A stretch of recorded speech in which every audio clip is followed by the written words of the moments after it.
Hello and good morning, Kinaway community, and thank you for joining us for yet another webinar. Before we begin, I'd like to acknowledge the traditional owners of the land in which I am coming to you all from, and I'd also like to acknowledge the traditional owners of the land in which each and every one of us are tuning in from, and pay respects to elders past, present, and emerging. I'd also like to remind you all that Kinaway is still offering the usual forms of business support. So if you feel the need for assistance or your team needs any assistance or support, please feel free to get in contact with the team here at Kinaway. So now that I have all of that out of the way, it is time to kick off today's webinar. And as you can all see, I am very happy to welcome in Brendan Hede, Kinaway's mental health clinician. Woo! Hey, Katani, how are you? Hi, everyone. I am good. So we've got a special theme today for this morning's webinar, and it is Are You OK Day? So I guess to start things off, what is Are You OK Day? Yeah, thanks for asking. Hi, everyone, again. Yeah, Are You OK has been going for a while. It's been quite a powerful message and campaign over the years, and the Are You OK people are always happy to gain a little bit of extra exposure, not just out in society, but also amongst business owners and leaders. So we thought we'd do this as the Are You OK Day is coming up. I think it's next week. And that'll be one of our themes at Kinaway, at least for the month of September. So, Are You OK? is a harm prevention charity that encourages to stay connected and have conversations that can help others through difficult times in their lives. Life's ups and downs happen to all of us, so chances are someone you know might be struggling. Your genuine support can make a difference, whatever they are facing, big or small. So Are You OK basically works to, one, build the confidence and skills of all Australians so they learn when and how to have an Are You OK conversation that could change life. Two, encourage everyone to meaningfully connect with those in their world who might need support. Three, nurture our sense of shared responsibility and reinforce that we can all make a difference. And four, strengthen our sense of belonging because we know people are there for us. I think that is too deadly. It's funny, I've heard a lot about Are You OK, Brendan? But I've never really known, like who was behind it or, any of those values that they kind of lead with. But I think the most important question, which might be on some of our members' minds, is how exactly do you ask someone, "Are you okay?" Yeah. Well, the key, I think, firstly, if we go back, when to ask, Are you okay? So if you've noticed someone hasn't been their usual self, whether via their actions or words, it's time to trust your gut instinct and take action. So perhaps they seem agitated, abrupt, or withdrawn. By asking, Are you okay? And commenting on the changes you've noticed, you could help them open up. If they say they're not okay, you can follow our conversations, the conversation steps, to show them they're supported and help them find strategies to better manage the load. If they are okay, they'll know you're someone who cares enough to ask. Small business owners wear many hats, but you might not have the specialist skills that a mental health professional or someone working in HR can use to address sensitive subjects. So Are You OK has been developed and has developed a 4-step framework to guide you through navigating a conversation with someone who's not okay. But just to reinforce when to ask, you've noticed something along the lines of, what are they saying, or what are they doing, or what's going on in their life?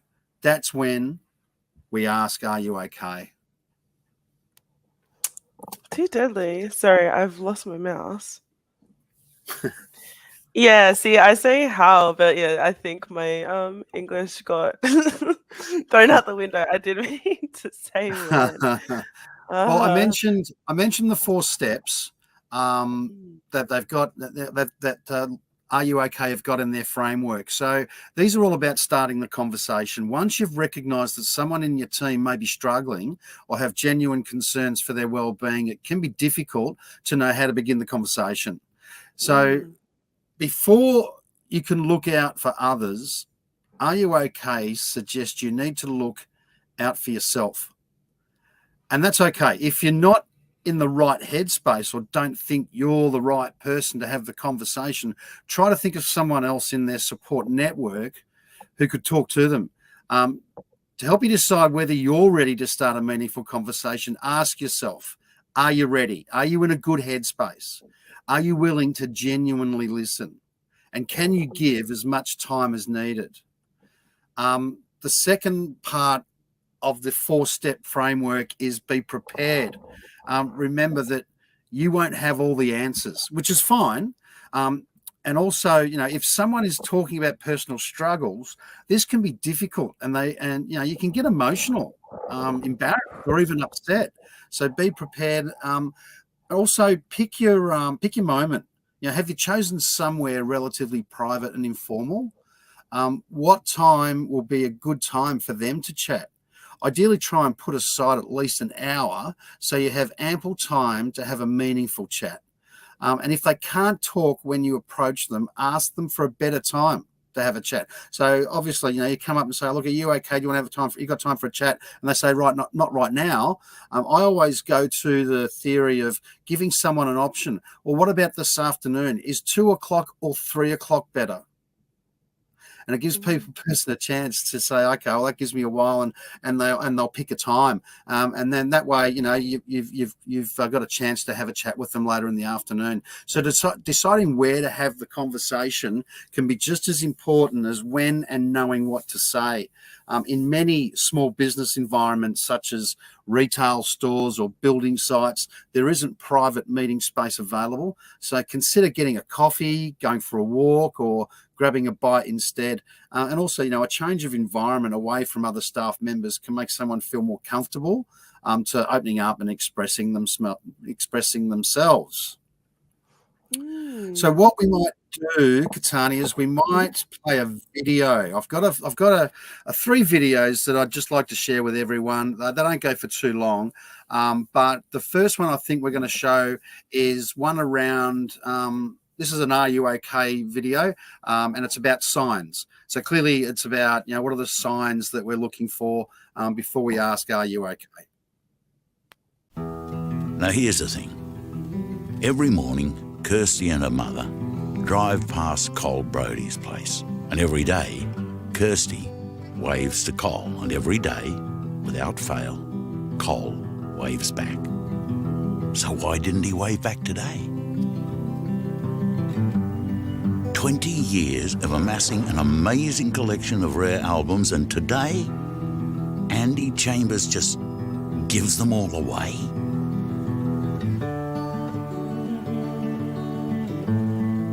Margaret Poulos never goes anywhere without her beloved dog, Layla. Yet, for some reason, she did on Tuesday. Every lunchtime at 1 p.m, Jackie meets her friend Christina Greenwood for a jog. And Christina never, ever runs late. Jamie Burney has never missed one footy training session in 3 years. Isn't it strange he didn't lob up on Wednesday? Every Sunday, Edwin Cheng religiously cleans his car. He couldn't be bothered cleaning it this particular Sunday.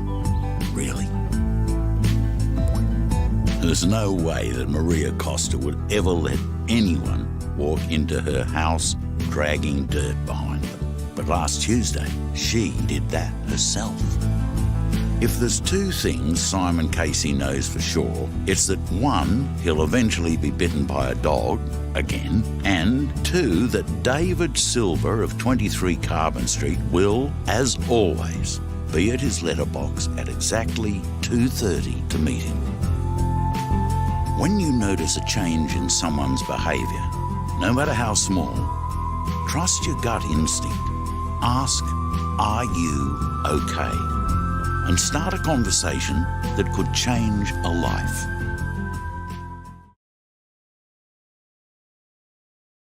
Yeah, the 4 steps of Ask You Okay. Okay, 1, be relaxed, right? Be friendly and concerned in your approach.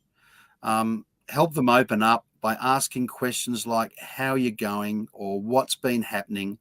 And also make sure you mention specific things that have made you concerned for them, like you seem less chatty than usual, how you're going.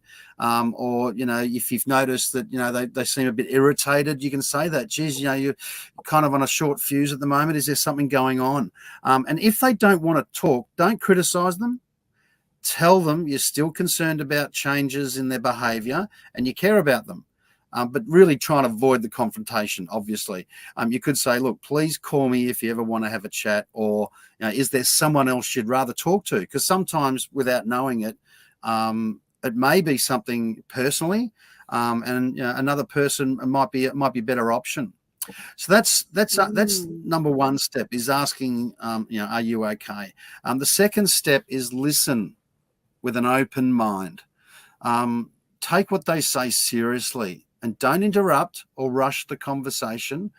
Sometimes I find in my line of work, when you ask if they're okay and they start to tell you about something, it's best just to be quiet and let them go. And then, it can just start to snowball and they really start to open up and let go of a lot of stuff, which is what we encourage to do, is have a good talk about it. Don't judge their experiences or reactions, but acknowledge that things seem tough for them. If they need time to think, sit patiently and sit with silence. Encourage them to explain, how do you feel about that? Or how long have you felt that way?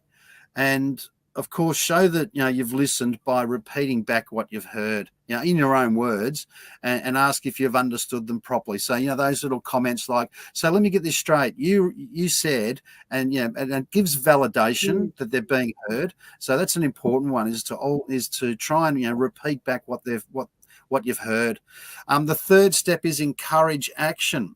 So once they've opened up, encourage them to access support or to do something that might lighten the load. You could ask questions like, what have you done in the past to manage similar situations? So in other words, what has worked for you before? How would you like me to support you? What's the, is there something you think that I could help you with? What's something you can do for yourself right now, something that's enjoyable or relaxing? So that sort of goes back to what's worked in the past. If something's worked in the past, like, I haven't been for a walk for a long time, and usually that calms me down a little bit, or some deep breathing. So just and when you ask that kind of question, is they're actually giving you the answer to what might actually start helping. They know it. Sometimes it's the last thing we think of when we're not feeling right, is we don't think of those strategies that have worked for us in the past. You could say things like, when I was going through a difficult time, I tried this. You might find it useful too. So if they've been feeling down for more than 2 weeks, encourage them to see a trusted health professional. You could say things like, it might be useful to link in with someone who can support you. I'm happy to assist you to find the right person to talk to. Be positive about the role of professionals in getting through tough times. So my go-to, usually, if I'm finding someone that's really not dealing with things and it's getting not serious, but it requires a little bit more assistance or support, my fallback is always the GP. The GPs are always a good source of help, and they can take it from there in regards to any kind of referrals onwards to the other professionals in that field, for example, psychologists, psychiatrists, that sort of stuff. But my fallback's always the GP, which is a good start. So that's 2, right? Encourage action. 3, listen with an open mind. Oh, we did that. 3 was encourage action. 4. Can you count to 4? I struggle most of the time. 4 is check in. So pop a reminder in your calendar to give them a call in a couple of weeks. If they're really struggling, follow up with them sooner. You could say, when you contact them or follow them, I've been thinking about you, wanted to know how you're going since we last chatted. Ask if they've found a better way to manage the situation. If they haven't done anything, don't judge them. They might just need someone to listen to them for the moment. And stay in touch and be there for them. Genuine care and concern can make a real difference.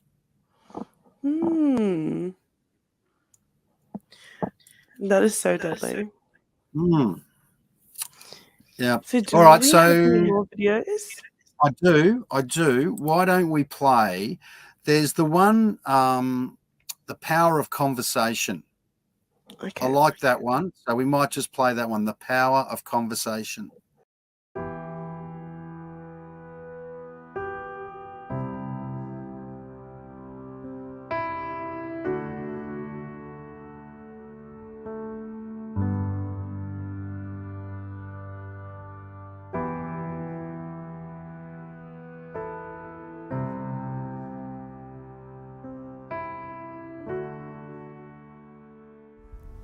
People have said that they can tell when someone's fire is burning low because the person at risk is not talking as much as they should be, not interested in the things that they love doing.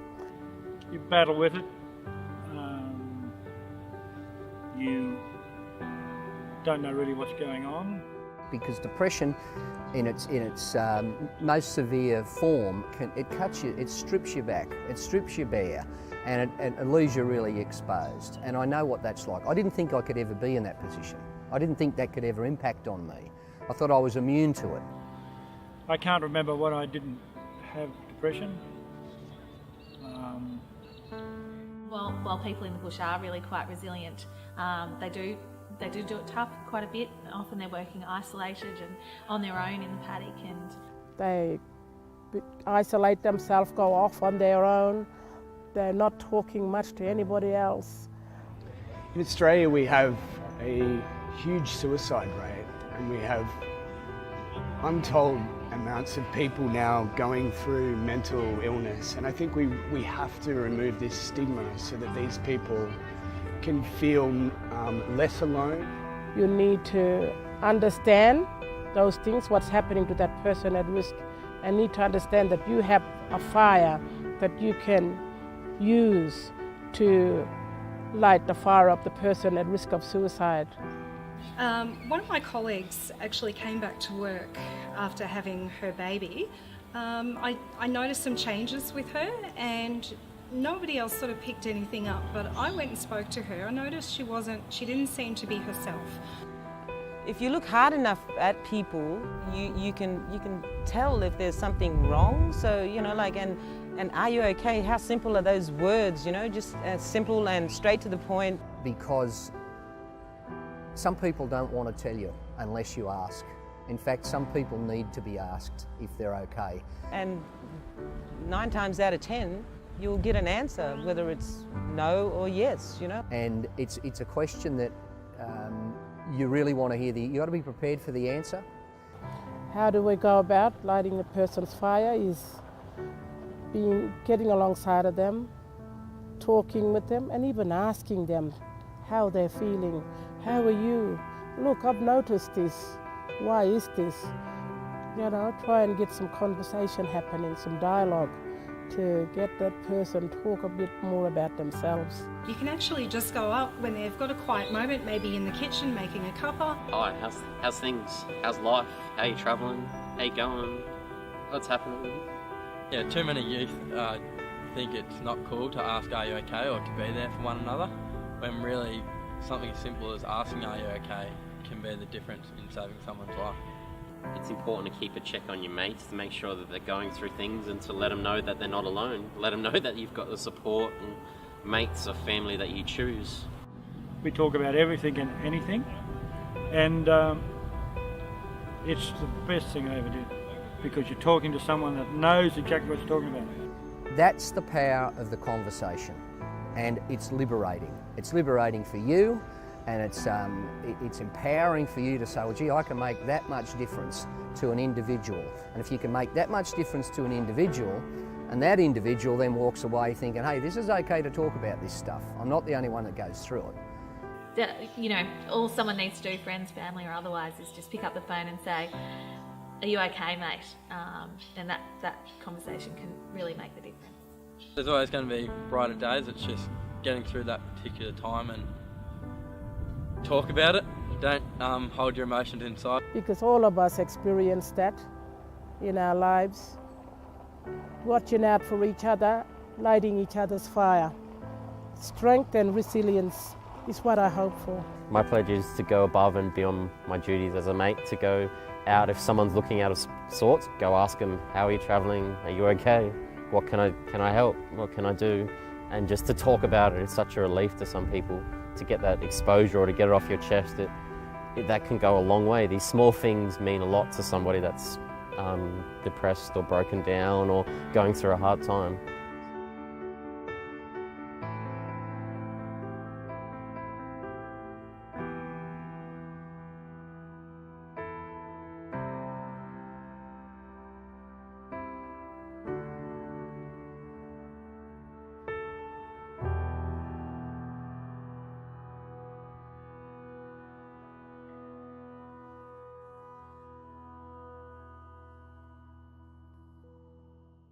Thanks, Brendan. Yeah, those videos are so deadly. I do have another question. So, it's good to ask a friend and a coworker, are you okay? But I wonder if, like, there's a point where, do any of us need qualifications to start in the are Yeah, you okay conversation? yeah. Do you know what I mean? That's a big question. You're right. That's a good one. It is, and it's a fair question. Look, research has found that 4 in 10 Australians feel asking someone, "Are you okay?" in a conversation is a conversation better had with an expert. So that's 4 out of 10 of us think, "Oh, I'll leave that to the experts." But are you okay? Want you to know you don't need qualifications to have an "Are you okay?" conversation. The work of health professionals is vital and their value can't be underestimated. However, we can all play a role in supporting the people in our world. Listening and giving someone your time might be just what they need to help them through. Thank you, Brendan. I do have a question, and it relates a little bit, well, actually very specifically to our members, and everybody in the business community. But, what's some ways that small business owners can actually kind of extend this "Are you okay?" type of support to their staff? Yep. Yeah. As a small business owner, you guys know the highs and lows of running your own company. And, while it can be incredibly rewarding, both mentally and financially, stress and challenges are notwithstanding. As an employer, you can face a range of unique challenges that can affect your mental health and the mental health of your staff. It's fair to say it has been, testing with COVID-19 adversely affecting the majority of people and industries. If it's taught us anything, though, it's that fostering a healthy work environment is beneficial to everyone. And everyone across the organisation, no matter how big or small, has a role to play. Small businesses are often family-like in nature, especially in smaller working environments such as retail and salons. So it's only natural to become close with staff. And that in turn can see you in a position to recognise when someone isn't being themselves. Supporting your team supports your business. So, when someone in your team is struggling, it is normal to worry about the impacts it will have on your business. But by supporting your staff first, you'll also support your business in the long term. There's a couple of points there. It demonstrates that you value your staff and their well-being. If you support someone during a hard time, it will promote a sense of loyalty to your business. It will create a more open and inviting workplace. It will encourage others to speak up if they are struggling. So, potential signs someone isn't okay is, staff might show signs of being unmotivated or moody, coming in late, taking days off regularly, making more mistakes than usual, or being withdrawn, or not engaging in conversation. There are a myriad of reasons someone may display one or more of the above signs, and while it may be something small or short term, having a conversation and letting them know that they are supported can make a big difference. If someone in your team is struggling, you may be able to make small changes in their job that assist them to get well and stay well. There's a few websites that the guys can go to, but the most popular one is the Are You OK? ruok.org.au.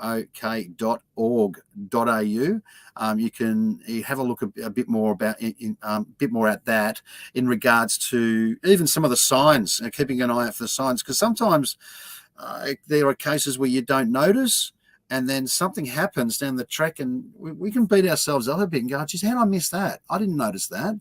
So yeah, there's a bit of stuff on their website in regards to looking out for some signs. Yeah, thank you so much, Brendan. It's really interesting. I really value this conversation without getting too into it. With my own experiences, I do think this is really it's a really beautiful kind of movement, and it's Yep. even better that we spend most of our time in the week, at work and with our staff Yep. and with our colleagues and all of that. Yeah. So, having this sort of support amongst each other is just so amazing. So my final question is, what can our community do and what can our members do if they ask someone, "Are you okay?" and they're not okay? Yeah. Okay. So yeah, good question, mate. Starting a conversation with someone in your team that you're concerned about is a great starting point to demonstrate that they are supported and encourage them to open up. If they are okay, they'll know you're someone who cares enough to ask. But what if they're not okay? You need to prepare yourself for that possibility. If they don't want to speak about it, respect their choice, but leave the door open for further dialogue. Now, if they do want to talk about it, there are some things you can do to encourage a meaningful conversation. And as we mentioned earlier, so one is to be patient and listen. Be patient and make your staff member or your colleague feel comfortable to open up in their own time. Book out ample time in your calendar to ensure your conversation is not cut short or they feel under pressure. Ask them if they would like to talk about things and listen to what they have to say without interrupting. Second one is to be empathetic. It's a big word these days. It's a bit of a hot word, empathy and empathetic, but be kind and empathetic without making any judgments. Right? A simple, "I'm sorry to hear that," is a good initial response. Another one that I like to use, that sounds really frustrating. So let them know that you care and that their mental well-being is important to you. And ask questions. Focus on asking questions rather than trying to provide solutions. Everyone deals with things in their own way, and what may have worked for you or someone you know will not necessarily work out for this person. So ask questions around whether there is anything you can do from a work perspective to help alleviate stress or anxiety. Some good starting points include, how can I help? Is there anything I can do for you right now? You might be able to make changes to their role or working environment just to enable them to fulfill their work duties while they're going through a difficult time. If you're in a position and industry where remote working is feasible, provide the option, especially if coming to the office or job site is adding to their stresses. If your business provides a service such as health and beauty or electrical needs, think about ways your employee can share that experience on your online platforms, such as blogs or social media posts. A change may be just the thing to boost their motivation and encourage new skills. And then offer support. Ask whether they have access to professional support. Offer to help them find it if they don't. As help is available to everyone in this country, regardless of their financial situation. And then follow up. Let your employee know that you're there to offer continual support, and check in with them over a walk or a coffee in the coming weeks. Yeah, deadly. That sounds awesome, and I might try and do that. I'll take Brendan out for a walk and a yarn. Sounds But good. I love yeah, going for walks around here. It's great. yeah, it's too true. Great. Yeah. Yeah. So I've got one more video, Katani. What do you think? Oh, I'm excited to see it. So we can Yeah, this is a roll good that one. This one is actually the experience of quite a well-recognised Australian, Lane Beachley. She's an ex-professional surfer. I'm not sure how many world titles. 7, I think she Her won. name's She's also Beachley and she's married to Kirk Bengilly. For you younger folk who don't know who Kirk is, he's best described as the sax player out of INXS. But anyway, Lane has done a really nice video in and around her Are You OK experience. So we'll play that now for the guys.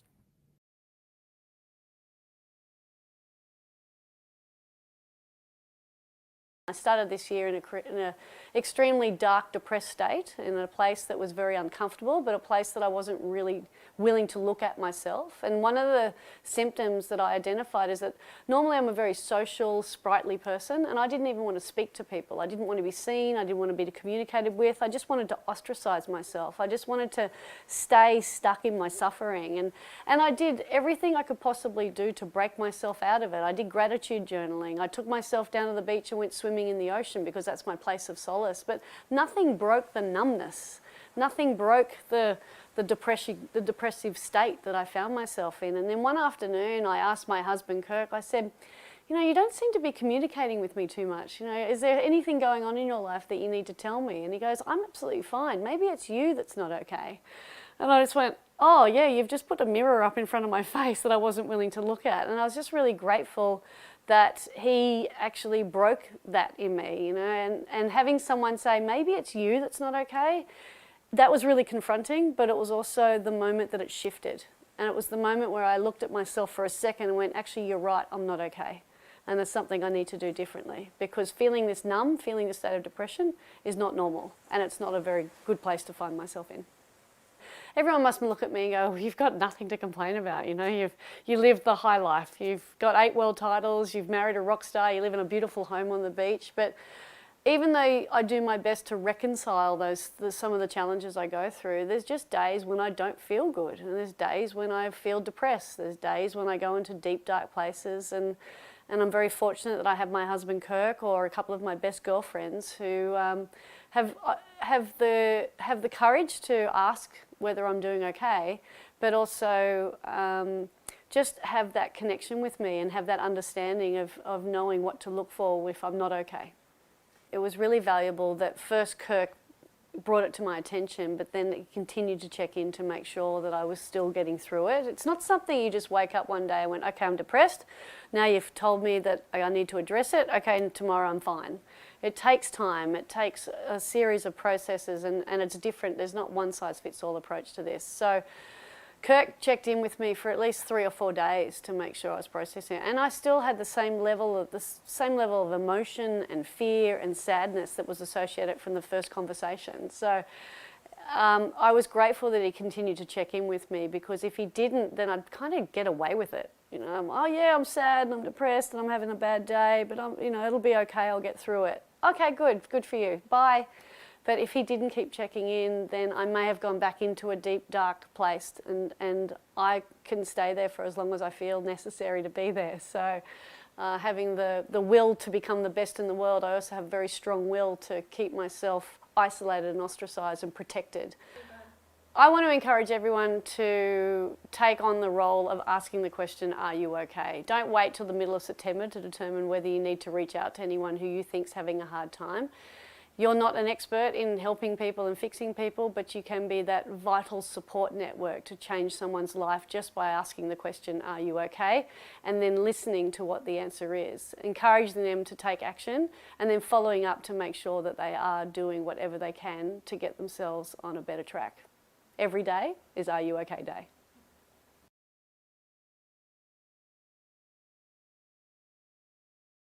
So look, thanks for your time, Katani. That's it.